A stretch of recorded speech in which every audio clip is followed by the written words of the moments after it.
Hello again, everyone. Today I am here to show you some books that I made in a couple of different classes from Liz Constable. And one was the, this one is 3 books in 4 weeks. That's the name of the class. And then this was, how many weeks? 2, 4, 6, 8. I think it was 9 books. 9 books in, I forget how many weeks we did it, but anyway, it's 9 books. But these were all a delight, really, to make, and I was really, really happy with the results on these. So I'll go ahead and go through them. So the difference, other than the volume of books that you make, so this was 9 books and this was 3 books. So with the 3 books, we did 3 different methods. And then this was all sort of variations on a theme. So I'm going to actually start with the 9 books and move those 3 books off to the side. And I could not tell you which ones of these I made in what order. I think, so let's turn these on their side so you can see the binding. And then I'll go through each one. So they all, like I said, these are all a variation on a theme. So they're all made with a straight stitch. That's the method. And then we did some, well, it was really up to us, like how we wanted to do these. I did 4 with cutouts, and then the other 5 were just regular. One problem that I did have, because it's not bookboard, the stuff that we used to put together the books, it was a mat board, and I don't think I used a very good mat board for one, and for another, I think I might have folded it the wrong way, and anyway, there was a lot of cracking on the spine, so I kind of, improvised a little bit and put some fabric in different places and that sort of thing. I'm actually going to go ahead and show you these.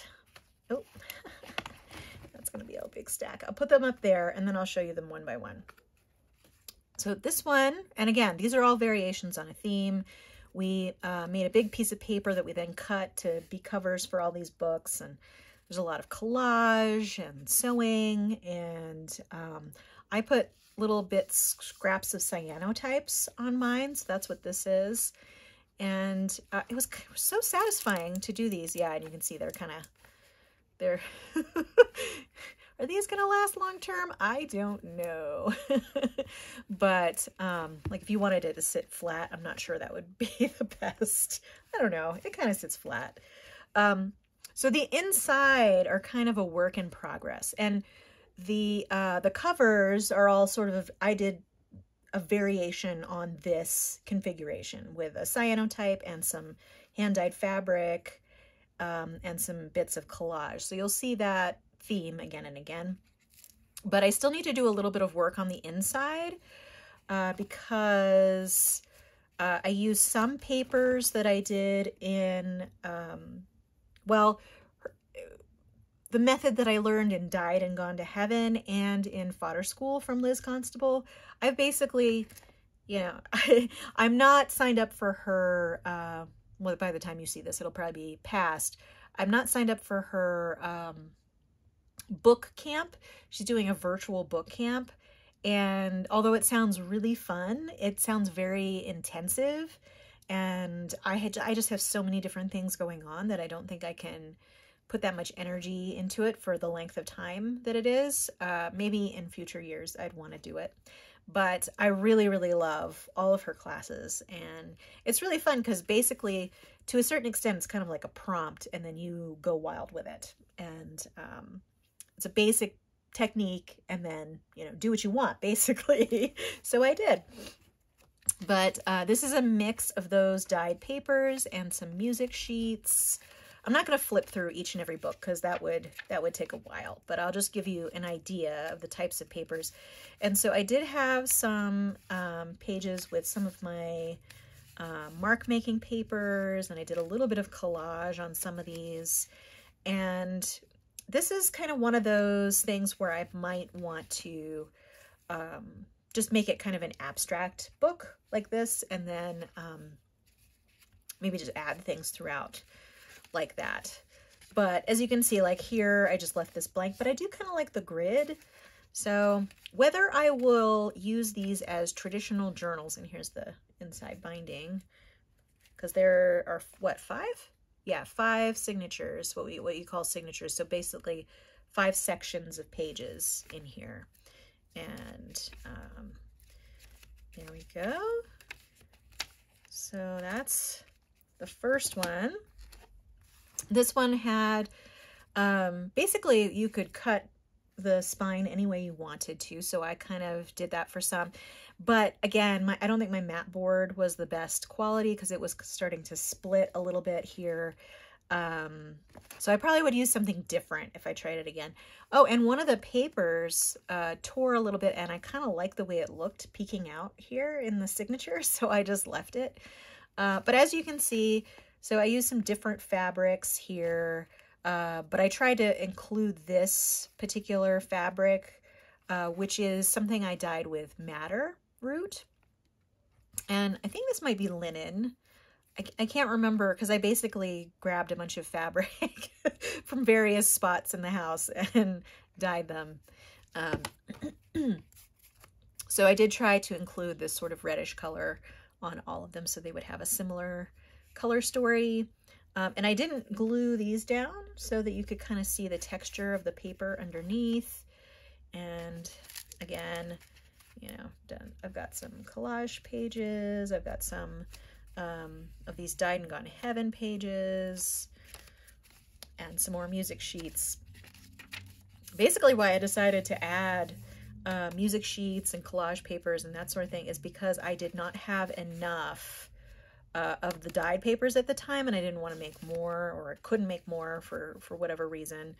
And so I just used some of my existing papers. For the 3 books that you'll see towards the end, I did use all dyed papers because I made them specifically for the class and tried to decide, you know, how many signatures I wanted and how much paper I really needed. So here again. Oh yeah, and you can see, so I did put some music paper basically across the book, and there has been some tearing on the inside bit there, probably because the paper's not that strong. I was trying to see, what is that? Oh, okay, so that was just collage there. I couldn't remember what I put in here. And I am basically obsessed with this texture. I'm not going to tell you how I made it, but basically it involves one specific thing that I dye with that makes this pattern, and I'm kind of obsessed with it. And yeah, these are pretty cool. Seriously, the Dyed and Gone to Heaven thing is...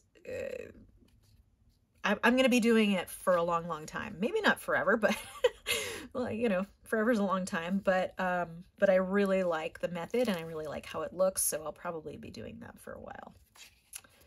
Okay, and then these are some book pages, different bits of collage. This is like a jelly print that I cut up and put in here. And I actually cut up a lot of papers in this size. And I think I'm going to try to make a book of just papers. I saw a method somewhere where you can just basically glue stick one side to the other and stack them up like that, and then you can have a book. I know that's probably not a very good description, but that's how it is. Yeah, so these, I just really love these, and I love how tactile they are because they have different textures with the fabric and the paper, and all the paper inside is really fun. Yeah, this one was one that I had already taken a square out of, so I just added it like that. But yeah, lots of fun. Okay, so we're on to number 6.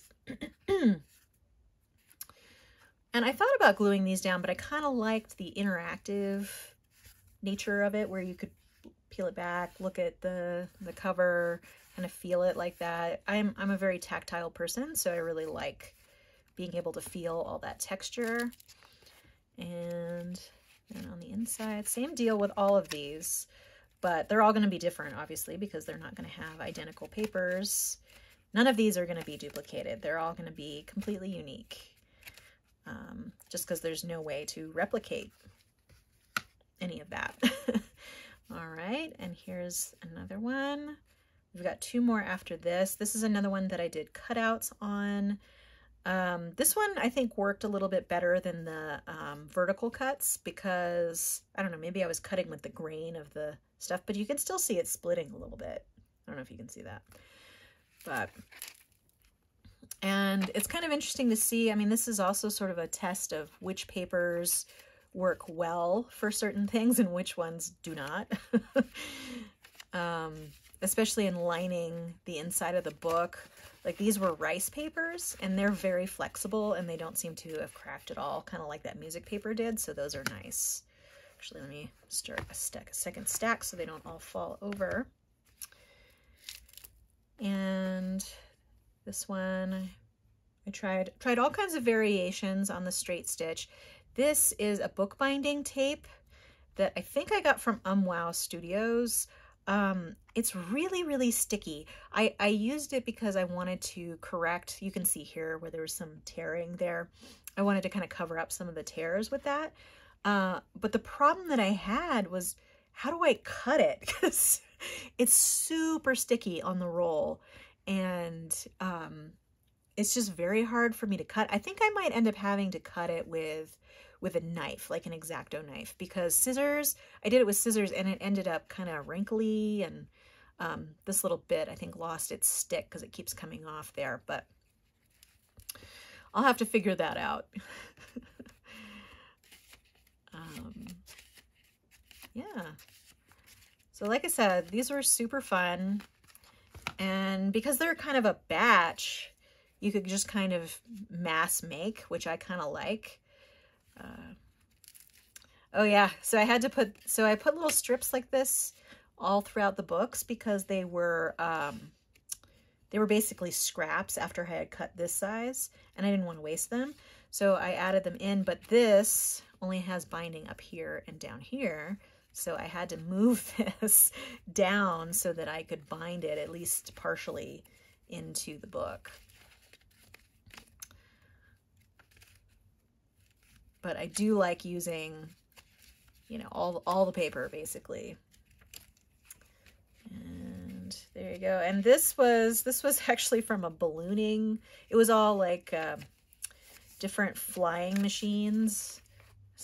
An old book about that, and I thought that was kind of cool to put some of those in there. Okay, so I'm going to put those off to the side. Oops, some stuff is coming into the frame there. And now I'm going to show you the 3 books that we made in 3 books in 4 weeks. So basically there are 2 that are straight stitched just like these, but a little bit of a different method. And then 1 is a Coptic stitch, which is kind of a difficult a difficult way to bind a book, but it turned out pretty well, I think. I do think that I made the binding a little tight. I also could probably press my papers. I kind of like them wrinkled a little bit and kind of crinkly. These I actually pressed a little bit more than the prior set, but even so, they're still a little bit wrinkly. And then because I made the binding so tight, and because the papers aren't completely flat, I mean, I could probably press it to be that skinny, but this is my first time doing Coptic stitch, so next time I know I can loosen up a little bit. I was so afraid of making the binding loose that I made it way too tight. Because basically these all have the same amount of paper in them. So you can kind of see it's kind of interesting. There's clearly a size progression in the books. But let's go ahead and go with this one, which was the first one. And this is book board covered with basically whatever we wanted. Liz Constable went through some different ways that you could decorate your covers. So basically we could do whatever we wanted there. And then of course there's the Coptic stitch. Oh, and I just realized I did not loop my threads around the back there. Oh, interesting. Yeah. But what's really nice about Coptic Stitch, so these are all the dyed papers, there's no book pages or anything, is that it lays very flat. So if I want to make a sketchbook, I might try this method to put together a sketchbook, like with watercolor paper or something, because it really lies nice and flat. And that's really nice if you want to be working on the page, because then, you know, it can stay completely flat. And I don't think I showed you the front cover, back cover. Okay. And really kind of the thing that ties all these together is the pink linen thread that I used, but I kind of did, you know, a little bit different for each of these. And this is a canvas covered book. She actually in the class used recycled canvases, which I thought was fun, but I didn't have one, so I just did my own thing there. And this one's nice too. It's very flexible. This was probably the easiest of the three because the canvas is so forgiving and it's really easy to sew through compared to, at least compared to these two. Because I've discovered that bookboard is kind of a pain in the ass. It really is. I have mixed feelings about it. Let's just say that. But yeah, so here we go, just a sampling of pages here. And I did kind of try to make the middle page of each section something kind of nice so that when you open to that, it'll be something a little bit more special. This one's probably not the best example of that, but I'll go back to the first one and show you that. So with this one, if I can find the middle, let's see, I tried to make it. Well, that's interesting. So it's much harder for me to find the middle of each signature with this one than it was with the fabric book, probably because, you know, for one, it's so tightly bound. So there's that.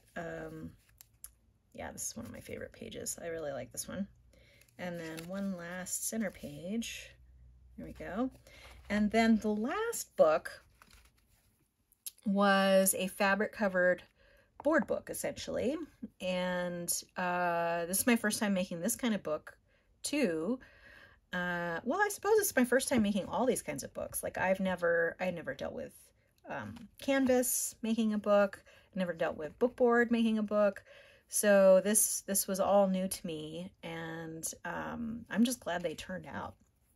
So the fabric I used here was some fabrics that I had dyed and stamped and stenciled in fodder school in one of the lessons, and I had a lot left over, so I was happy to find a use for those. I do feel like my outside binding is a little bare. Like I feel like it should have some embellishments or something, so I might like attach some things here, maybe some beads or something. This particular book seems like something that should have a lot of tassels or something. I don't know why. It's a little busy, but you know, I kind of like that. And I really like how these birds lined up on the back. I didn't have enough of this to cover the whole thing, so I actually sewed two pieces of fabric together there. I thought about making that the front, but then I was like, no, I'll just make that the back and put a sort of a centerpiece in the front here. And so I'll show you the front and back covers.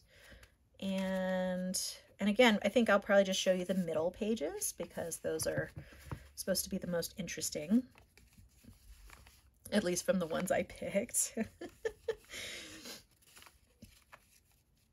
But yeah, as usual, I highly recommend taking any classes from Liz Constable. She's really inspiring, and the products that you make, like I would never have thought that I could do bookbinding before I took her class. So, I mean, I think I dabbled in some bookbinding, just basically pamphlet stitch was kind of all I had done. But now I have a lot of methods under my belt, which is kind of nice. And so I kind of know you know, what I like, what's kind of a pain, but what's worth the pain, you know, all that kind of stuff. So that's it. Those are all the books that I made in these 2 classes, and I highly recommend them. I'm not sure how often she offers them, but they seem to be in pretty regular rotation. Oh, there's actually a little bit of fabric over here on my desk. They seem to be in pretty regular rotation, so I would definitely check her website. I'm going to put a link to her website below, and you'll be able to see the classes that she has offered at any given time. All right. Well, if you would like to keep track of future videos on my channel, please subscribe. If you enjoyed this video, give it a like. I hope to see you next time, but in the meantime, have a great day. Thanks so much. Bye.